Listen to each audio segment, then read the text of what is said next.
Back to my channel. कैसी मेरी YouTube family? I hope आप लोग बिल्कुल ठीक होंगे। अल्हम्दुलिल्लाह हम लोग भी बिल्कुल ठीक ठाक और फिट फाट हैं। ये जनाब हमारे घर आई है मज़े की यमी सी मिठाई, और किस लिए आई है वो भी बताती हूँ। लेकिन ये है जनाब गुलाब जामुन यमी से, और रिवाड़ी का सोन हलवा था बहुत ही यमी अखरोट का। हमारे बहुत ही प्यारे रिलेटिव्स जिनके घर प्यारा सा बेटा पैदा हुआ, यानी कि उनका दोता पैदा हुआ, तो उन्होंने हमें मिठाई भेजी। 2 बेटियों के बाद उनका बेटा पैदा हुआ, उनकी बेटी के घर, तो ज़ाहिर है खुशी की बात थी बहुत ज़्यादा। वैसे तो बेटियाँ भी अल्लाह ताला की रहमत होती हैं, बहुत खुशी होती है, लेकिन जब 2 बेटियों के बाद बेटा होता है ना, तो उसकी अपनी अलग ही खुशी होती है कि चलो जी अल्लाह ताला ने बेटा भी अता फरमा दिया। तो बहुत खुशी हुई थी, अल्लाह ताला उसकी किस्मत अच्छी करे और लंबी ज़िंदगी दे। हमने खूब एंजॉय किया इस मिठाई को, बहुत मज़ा आया, और थैंक्स अ लॉट, मिठाई का बहुत-बहुत शुक्रिया। और जनाब यहाँ पर मैं बना रही हूँ माश की दाल। आज मेरे हस्बैंड की थोड़ी-सी तबीयत ख़राब थी, और तो उन्होंने छुट्टी की, और छुट्टी भी इसलिए की कि हम लोगों ने जाना था जनाब गुजरांवाला, और गुजरांवाला जाने के लिए तबीयत ठीक होना ज़रूरी थी। गुजरांवाले इसलिए जाना था क्योंकि हमारे रिलेटिव, एक और रिलेटिव हैं जिनके फादर की डेथ हो गई थी, तो वहाँ पर हमने जाना था। बस कहीं पे खुशी है, कहीं पे गम है, बस ये ज़िंदगी ऐसी ही है। तो यहाँ पर मैं बना रही हूँ माश की दाल, और मुझे था कि चलो दोपहर को खाना-शाना खा के निकलेंगे, और क्योंकि हमें ये था कि चलो जान-आन ही करना है हमने, आना-जाना ही था हमने। तो चलो खाना-शाना खा के जाएँगे, और मेरा बेटा था घर पे, तो मुझे था कि चलो वो भी खाना वगैरह खा लेगा। उसके लिए वैसे मैंने पुलाव बनाया था, उसकी रेसिपी मैंने नहीं दी, मतलब रेसिपी तो क्या मैंने देनी थी। उसको मैंने नहीं क्लिप को शूट किया कि मैंने कई दफ़ा पुलाव बनाया है, तो चलो इस बार नहीं बनाती। तो ख़ैर जनाब यहाँ पर मैंने माश की दाल को तड़का लगाया। मैं माश की दाल को ना तड़का लाज़मी लगाती हूँ, बड़े मज़े की बनती है, और उसमें ना प्याज़ जो ब्राउन-ब्राउन से होते हैं ना, बड़े मज़े के लग रहे होते हैं।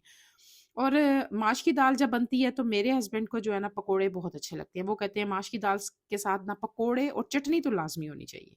तो जनाब जब मैं बना रही थी ना, तो अभी थोड़ा-सा टाइम था पकोड़े, मैंने कहा ज़रा मसाला वगैरह उसका मैंने अभी बनाना है, तो चलो ऐसा करती हूँ थोड़े-से अपने लिए ना चिप्स बना लेती हूँ, और ये कभी-कभी दौरा मुझे पड़ता है चिप्स खाने का, मुझे बहुत अच्छे लगते हैं चिप्स। तो ये मैंने 1 आलू के अपने लिए बनाए थे, और यहाँ पर माश की दाल मेरी तैयार हो गई थी।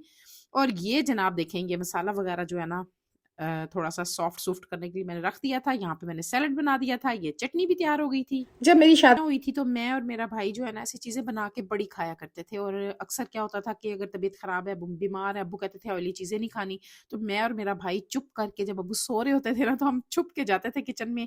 कभी मैंने उसे दही भल्ले मँगवाने, कभी कुछ हम दोनों ने मिल के खाया करना। बड़ा मज़ा आता था, वो भी बड़े मज़े के दिन थे।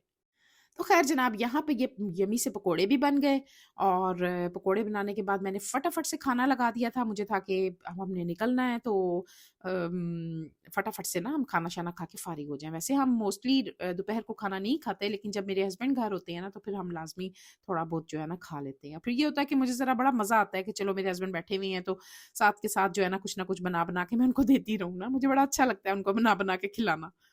खैर हम वहाँ पे गुजरांवाले चले गए, धुंध बहुत थी, बहुत शदीद धुंध थी।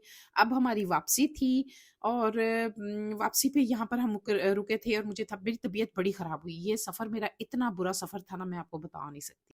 यकीन करें इतनी तबीयत ख़राब थी कि मैं आपको एक्सप्लेन नहीं कर सकती। चक्कर, और मैं तो बार-बार गाड़ी रुकवा के अपने हस्बैंड से कहती गाड़ी रोको, मुझे तो उल्टी आ रही है। बस पता नहीं क्या इतना तबीयत ख़राब, पता नहीं ठंड की वज़ह से था, क्या वज़ह थी।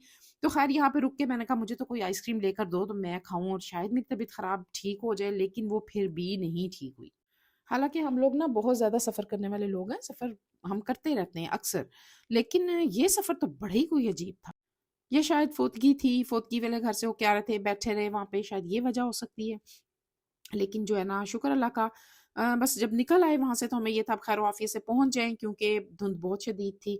मोटरवे पे हम चढ़ गए, मोटरवे पे धुंध कम थी, लेकिन जिस टाइम हम थोड़ा-सा रास्ता रह गया था इंटरचेंज आने में, तो उस टाइम जो है ना धुंध बहुत हो गई। तो शुक्र अल्हम्दुलिल्लाह हमने किया जब मोटरवे से हम उतर गए, वरना हमें था कि ये ना हो कि मोटरवे बंद हो जाए। तो बस जनाब उसके बाद हमने फिर सरगोदा की रोड पे हम चढ़ गए। तो उसके बाद जनाब थैंक गॉड, शुक्र अल्लाह का खैर-ओ-आफ़ियत से हम लोग घर पहुँचे। तो बस जनाब कहते हैं ना कि खुशी और गम दोनों साथ-साथ ही होते हैं, कभी खुशी और कभी गम। कोई पता नहीं होता किस टाइम जो है ना इंसान को क्या खबर मिल जाए। तो बस जब से हम आए हैं ना तब से इतना ज़्यादा गला ख़राब है ना, स्मोक बहुत ज़्यादा है, या पता नहीं ठंड, पता नहीं क्या वजह है। تو بڑی مشکل سے وائس اوور کر رہی تھی میں. تو خیر یہ جناب میری آج کی ویڈیو تھی. اگر آپ کو اچھی لگی اس کو سبسکرائب کریں، لائک کریں، شیئر کریں ود فیملی اینڈ فرینڈز. ان شاء اللہ تعالیٰ ملوں گی آپ لوگوں کے ساتھ نیکسٹ بلاگ میں. مجھے اجازت دیں. اللہ حافظ.